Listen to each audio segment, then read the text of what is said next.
кыргызском языке очень много похожих слов. Определить поможет только контекст.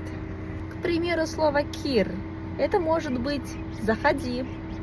«Гиригэ» – «заходи домой». «Кир» – это может быть «грязный». А еще есть «кирджугуч» – это стиральная машина.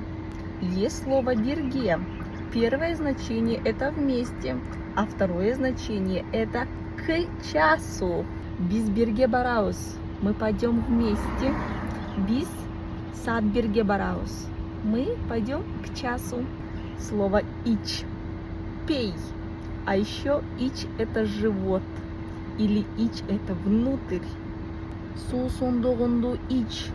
Пей свой напиток. Ичи моруатат. Живот мой болит. И еще очень-очень много слов. И если вы подпишетесь на меня, вы их будете видеть постоянно. С вами была Виктория Кринвальд и кыргызский язык.